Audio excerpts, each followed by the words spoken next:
All right, everybody. Welcome back to the Showing Up to Your Life podcast and YouTube channel. My name is Art Burns, and I am so happy to be here with you today. Before we get started, though, I just want to let you all know, if you all tried to watch the video from yesterday, you probably had a hard time getting through to it. I think it's ready now. For whatever reason, YouTube, it took literally like 12 hours, maybe. No, it was nearly 24 hours that it took to post that video, or at least like 15, 16 hours, something like that. And it just finished. So if you weren't able to watch the video on YouTube from yesterday where I was talking about perfectionism, there's two choices. You can always go to the podcast, right, to listen to it, right? You don't get to see this handsome face, but you get to hear the the podcast, all the information. It's literally the same exact thing. The podcast is the audio from this video. So you can always do that. Or if you'd like, you can go back now, I think, and it should be watchable at this point. So if you're still having trouble, let me know. I can try to repost it or figure out something else. But apparently YouTube was having an issue yesterday, maybe just too many people uploading or something like that. But anyway, I hope you're all having a great day today, and I would love for you to check out yesterday's video if you haven't seen it, or the podcast, because it really is an important, a really important episode. It was done by request by my patron, one of my patrons, and actually it's the only one until somebody else signs up. So, but it was about perfectionism, and perfectionism is something that can really impact our lives in a very, very deep way. And to be aware of the perfectionism and where it's coming from, and most of all, knowing how to overcome the perfectionism, which, spoiler alert, is all about self-compassion. It's all about being kind to ourselves and supporting ourselves in the face of difficult moments. That is where, the perfectionism comes in when we're having a hard time. We feel like we haven't, achieved something that we feel like we're supposed to have achieved, and we beat ourselves up over it. So lending ourselves and allowing ourselves some self-compassion in that moment can mean the difference between, being caught up in an emotional, real whirlwind of depression and anxiety and all kinds of stress and everything that goes with it. The difference between that and the difference between learning and growing through whatever it is that we feel like we failed. Okay, so yeah, please go check that video out, and if you have any trouble, please just let me know, and I will try to fix it for you as best I can. But today, what we're going to talk about, and I'm really excited about this, is we're going to talk about the way that our energy, the way that we have an impact on other people around us.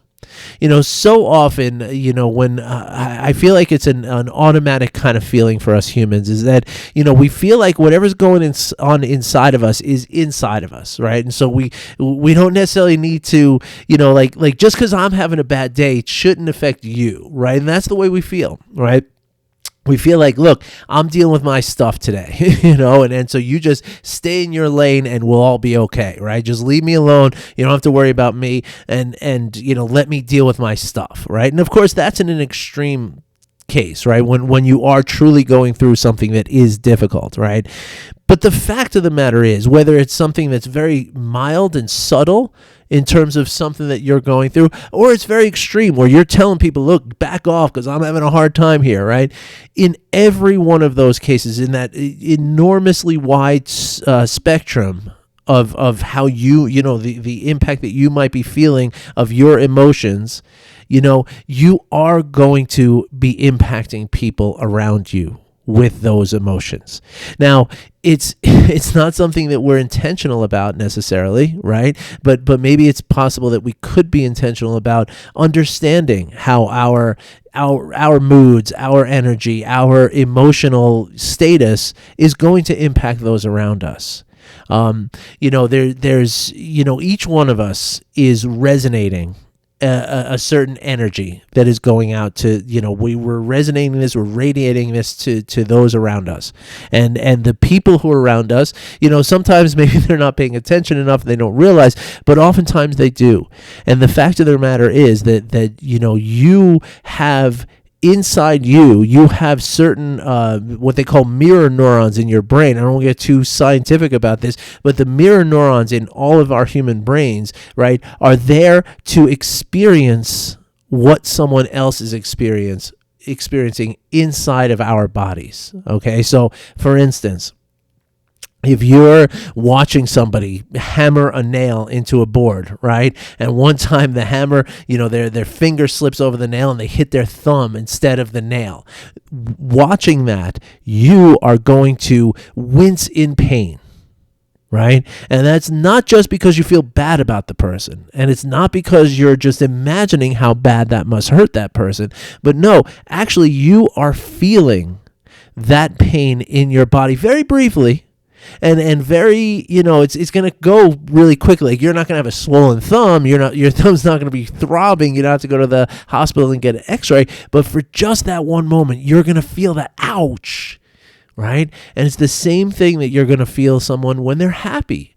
And you're going to feel someone when they're sad. And you're going to feel someone when they're, when they're hungry. You're going to feel all of these things. Jack Kornfield has a great illustration of this that I just love. He talks about if you're in a room with say in a music store where there's a wall full of violins, right, hanging on the wall, and you take one of those violins and you pluck one of the strings, right? The rest of the violins in that room, like all the way down the line, they are also going to vibrate. They're going to vibrate very subtly and very sort of quietly, but they are going to vibrate. And it's the same thing that's happening with us. And so when you walk into a room full of people, okay, whether you know it or not, whether you like it or not, the people who are in that room are going to sense something from you. Now, again, there's ways to get really in tune to this, right? And that's where we call people empaths, right? People who have a very high sensitivity to this, yeah? But it's a trainable skill. Right. And even if it's not trained, though, even if you're not, super tuned into that and super aware of what that feeling is, right, it's still something that's happening inside of you. Again, you might not notice it. You might not know what it is. You might not, recognize it for what it is. But you can be sure that when someone walks into that room, or when you walk into a room, the people who are around you are going to get a good sense of where you're at emotionally or stress-wise, or wherever your body, your nervous system is. People are going to feel that. And I'm sure you felt that too. I'm sure you know what I'm talking about, that, when somebody walks into a room, you can sense like, ooh, it's just got cold in here, right? Like, gosh, it feels like, like something's wrong with this person, right? Even someone who you don't know. It's very, very clear that you can get this sense. And so having awareness of this from our own point, because we can't control what other people are going through, right? We can't ever control how someone else's nervous system is acting at any given moment, right? Like, that's something that is way beyond our capability of controlling in any way. But what we can control is how our own nervous system is acting in any given moment. And we can also be actively practicing the compassion for others, so that when we walk into a room, people will feel a graciousness and a kindness and a heart-centered intention for the well-being of others. And that's the thing, right? Yes, mindfulness training is very, very important in this aspect, because what mindfulness training is going to help you to do is going to help you to see what's happening in your own body. Again, so many times, we kind of feel like, unless something is either raging, like, in anger, or some real big negative emotion, or some real big positive emotion, either we're feeling glee or feeling like just rage, right? And it feels like only in those times, to the untrained mind, those are the only times that we feel the emotions. Right? That like, I know my emotions are happening now because I'm shaking with anger, right? But the fact of the matter is that you are always experiencing some kind of emotion. 24 hours a day, 7 days a week. Although I'm not sure how that works when you're sleeping. It's obviously it changes on some level, but it doesn't mean that it stops, right? But for every waking minute that you're alive, you are feeling and experiencing an emotion of some kind. Again, it's on a very, very wide spectrum of the kinds of emotions that you feel, but it's also like a top-down spectrum in terms of the intensity of that emotion that you might be feeling. Okay. And that's the thing. Oftentimes we feel like, okay, I'm feeling an emotion right now because, again, I'm shaking with anger. But that's not the only time that you're experiencing an emotion. That's the only time you notice the emotion. But it's not the only time that you're feeling the emotion or experiencing the emotion. And so that is the key, right? That if obviously if you walk into a room shaking with anger, yeah, you're going to realize that, that people are going to pick up on that. That's not a mystery, right? But what I'm talking about is knowing that, just little emotional shifts are also being picked up by others. And so again, getting back to what I was saying, mindfulness training, right? And one of the biggest benefits of mindfulness practices is the development of self-awareness. And what we mean by that when we say self-awareness is exactly that, right? The awareness of where our body is in any given moment. And that not just the emotions, but also physical sensations and also the thoughts that we're having at any given moment. Because as you probably know, there is also, unless you are actively, in a meditation practice, right, there's very, very likely to never, ever be a time where you are not having thoughts go on in your mind, right? Like that's what the brain does. It processes thoughts and it processes information, right? And the mind is that process. That's one of the descriptions that I subscribe to. There's no real founded, official definition of what the mind is. And in mindfulness circles, one of the things I always hear is that, when somebody finally does come up with the provable, definition of what the mind is, that person will win the Nobel Prize because he or she will be answering a question that's been asked for centuries. Okay, but for now, understand that I don't know that it really matters to this conversation, but anyway. The point is that at any given moment, right, you are experiencing the whole cycle of those three things I named, right? The thoughts that are happening, the emotions that those thoughts are causing to happen, right? Like when you have a thought, an emotion follows it. And that's why you're always experiencing some kind of emotions, because you're always experiencing some kind of thought, right? And then furthermore, the next step then is that the emotion is going to cause a physical sensation in the body. Okay. Now, again, this can be very, very subtle, and it's happening all the time. Every minute that you're awake, this is happening, and it might be happening when you're sleeping too.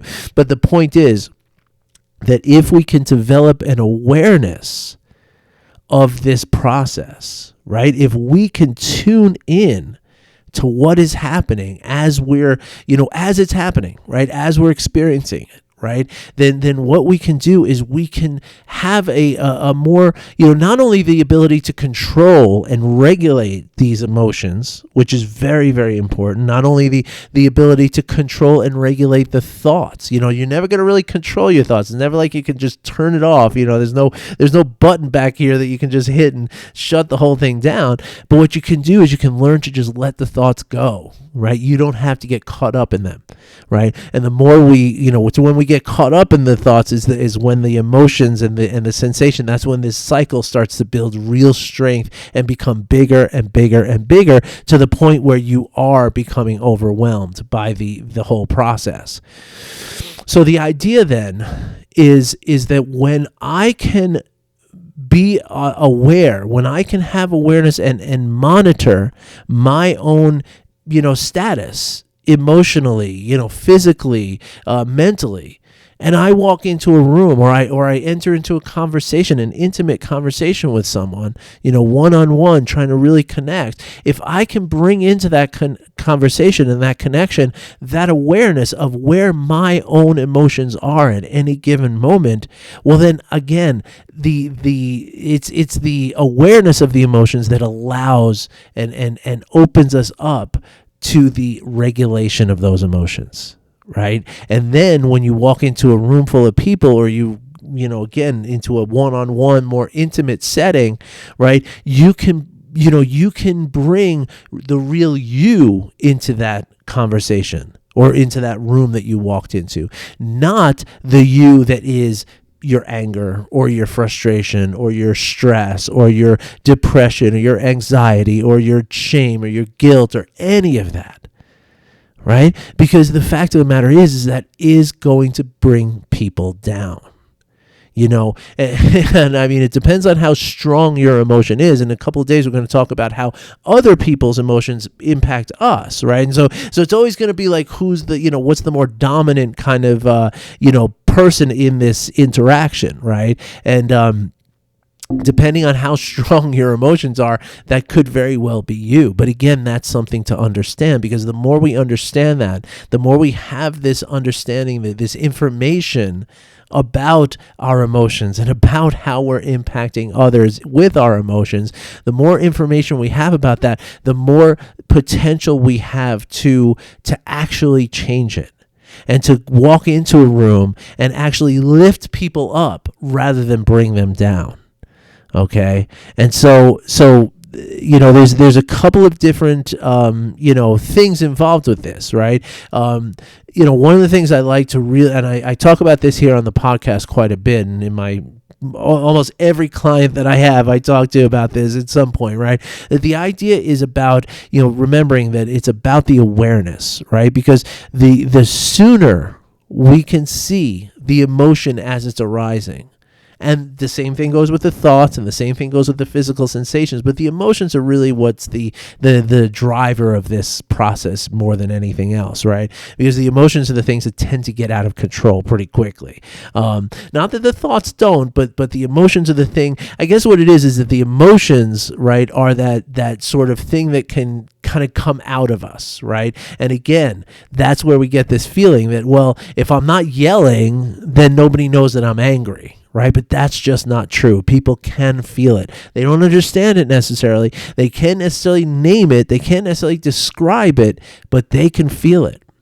Okay? And so in whatever you're doing, right, whatever it is, if you're, in business and you're going to see a client, you're having an interaction with your kids, you're even having an interaction with your dog. This is a great way to illustrate what I'm talking about. There's a man out there who calls himself the dog whisperer. He comes from Mexico, I believe Mexico City, if I'm not mistaken. But this man has made a career of training dog owners. And I mean to say that, okay, he does not train the dogs. What he does is he trains the dog owners, right? Because the idea is that, just like other people, your dog, and even more so, your dog or dogs in general are able to sense what's going on with you inside, right? And so you can't fake it. Right. So the idea is that if you're feeling this real tension and this annoyance and this inability to be calm, well, your dog recognizes that, and what your dog is going to do, because your dog can't communicate with you, right? So your dog, not in words anyway, and so the only way that the dog knows how to commune with you on any kind of level is to match that emotion. And so therefore, the person who is a high-strung person is going to have a high-strung dog. The person who is a very loud person is going to have a very loud dog, And that's, and again, so this guy from Mexico, I don't remember his name, I'm sorry about that, but he literally works on the dog owners. And that's the work that I do too, right? It's the same thing, although, my clients aren't dogs, they're human beings, right? But the idea is that, so let's take parenting, for instance, right? Like so many times I talk to parents who I'm, coaching, right? And I tell them that I'm not a parenting coach, I am a parent coach. right? Like, I am not going to tell you how to get your kids to eat their vegetables. I'm not going to tell you how to get them to go to bed on time. I'm not going to get them to, tell you how to get them to stop fighting with one another. What I'm going to do is I'm going to help you as a parent to regulate those emotions, because most of the behavior that you're experiencing from your children has a lot to do with how you are, what experience you're having inside your body at any given moment. Okay, because like dogs, I don't mean to compare your children to dogs, but like dogs, children don't have a lot of resources for understanding and kind of communicating on this level, or really like kind of grappling and understanding this whole concept, right? They don't understand it so well. So what they do, they feel it, right? That's the thing. They have a very high sensitivity, especially the younger children, because the younger children, all they are craving is your attention and your attachment, right? And so if you're off, they sense it, and they sense that they're not getting that attachment and that attention. And worst off, right? Even worse than dogs, the thing with the children is that they are likely to think that it's their fault, that they have done something to create this mood in you, this energy that they're feeling. And that's not just kids either, right? If you're a manager of people at work, you can bet that the people who you manage, they're noticing that too, right? They're noticing if you're in a bad mood, and they're wondering like, oh, did I do something to piss that person off? Am I in trouble now? Should I be worried about my job? That kind of thing, right? And the same thing can happen with your, spouses, partners, romantic interests, right? Like when you show up for a date, right? Your date is going to recognize something in you. They're going to know like, okay, this person's either in a good, happy place and therefore they're more attractive to me, or, ooh, I feel something weird with this person and I got to get out of here. I got to, I got to get up early in the morning. I'm going to go home now. See ya. Right? And so the idea then is if we have this awareness of the emotions, as I started to say before, the more awareness we build through very simple mindfulness practices that won't take more than 5 or 10 minutes a day, right? The more awareness we build of our emotional value and our emotional status, right? The more recognition we're going to have of our emotions when they're little itty bitty things. Little tiny things that we can change like that, right? There are so many different things that I could give you to regulate emotion that is this big, right? And for all of you on the podcast, I'm showing my fingers maybe about a quarter inch apart from each other. But when we can do things in a very tiny level, then it's very easy to regulate the emotions and walk into a room and just feel, have a positive influence on the people. And that's going to, that's something that makes you, literally very attractive, right? People are attracted to goodness. People are attracted to kindness and to happiness, right? And so when you walk into a room, you have the ability to be attractive, or you have the ability, for lack of a better word, to be repulsive, because that's what you're doing. You're repelling people away from you. And so which one do you want to be? That's the question, right? I have been both, and I am here to tell you that being on the side of the kindness and happiness and the attractiveness, it's a lot more fun. And it's a lot more, things just generally work out better when you're in this kind of happy place, because the thing is that the happiness that you're feeling, right, or when you are feeling happiness in your body, right, that is attractive to people. It's like intoxicating for people, right? And the only thing that is stopping that happiness from happening is the emotions that are opposite of happy. Right? So it's the stress, it's the shame, it's the anger, it's the guilt, or whatever it is that we're feeling at any given time. When we allow these things to impact our nervous system in the form of the stress response, well, then that's when we don't have that, our happiness is literally blocked at that point. Right? Because the happiness doesn't come from outside. I keep telling everybody this, and I hope you're hearing me here, right? Because the happiness comes from within. And I know that's a very sort of cliche idea, right? And I get it, right? But it's true. Our natural state is happiness. That's why, I told you yesterday, I think, that, one of the things I jumped out of bed the other night to write something down in my notebook because I was like, this is so important. I can't forget this. It was just a simple little phrase that said, happy for no reason. Because that is when we are happy. It's not because we have a reason to be happy, right? Like yes, things will make us happy. A new toy, a new, meeting a new friend, or getting a new job, getting a raise, getting a bonus check in your paycheck or something like that. That'll bring happiness, but that happiness is short-lived. The true, lasting, and sustainable happiness comes from within, and it really comes just simply in the absence of the stress and the emotions that are keeping the happiness down, right? And so here's a great sort of practice for you to kind of to kind of work on this, right? Again, I would highly recommend you get into some mindfulness practices just for 10 minutes a day. Seriously, that's all it takes. And within like 4 or 5 weeks, you're going to start feeling an enormous difference in the ability to see the emotions happening within you.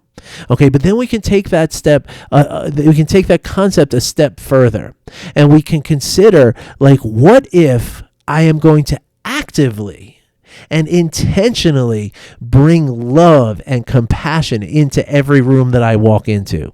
What happens then? And I invite you to try it because, I could describe it to you, but I'm telling you, it is magical and you got to feel it.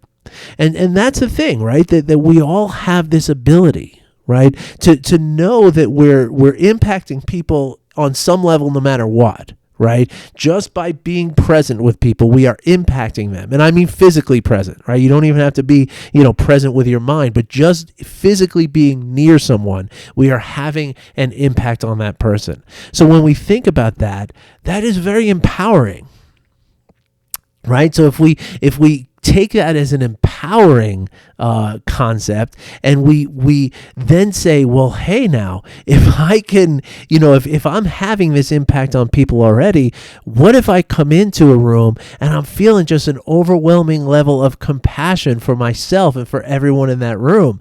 What are people going to feel then, right? What are my children going to feel if I am really, truly in touch and connected to my self-compassion and compassion for them?